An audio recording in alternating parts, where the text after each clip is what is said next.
మనం ఇప్పుడు real life Kabir Khan గురించి మాట్లాడుకుందాం. చెక్ ద ఇండియాలో ఎస్ఆర్కే చేసిన కబీర్ ఖాన్ రోల్ గుర్తుందిగా, అదే ఇప్పుడు రియల్ లైఫ్లో రిపీట్ అయింది. సచిన్ టెండూల్కర్ అండ్ వినోద్ కాంబ్లీ వీళ్ళిద్దరు స్కూల్ లెవెల్లో చేసిన 664 రన్స్ పార్ట్నర్షిప్ గుర్తుంది కదా.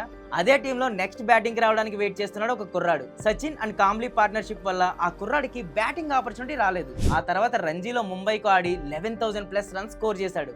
అయినా కూడా ఇండియాకు ఆడే ఆపర్చునిటీ రాలేదు. అప్పుడు ఇండియాకు ఆడలేకపోయిన ఆ కుర్రాడు ఇప్పుడు ఇండియన్ ఉమెన్ క్రికెట్ టీంకు ఫస్ట్ వరల్డ్ కప్ను అందించాడు. ఎస్, మనం మాట్లాడుకుంటుంది అమోల్ ముజుమ్దార్ గురించి. రంజీ క్రికెట్లో one of the legend Amol. Reasons ఏమైనా కానీ ఇండియాకు ఆడే అవకాశం రాలేదు.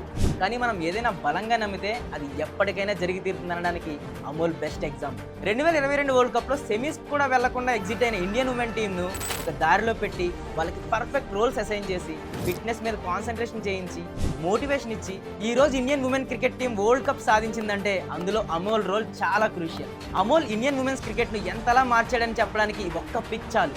ఇండియాకి ఆడకపోతేనే ఇండియాకు వరల్డ్ కప్ తీసుకొచ్చాడు. Real life Kabir Khan అనిపించుకున్నాడు.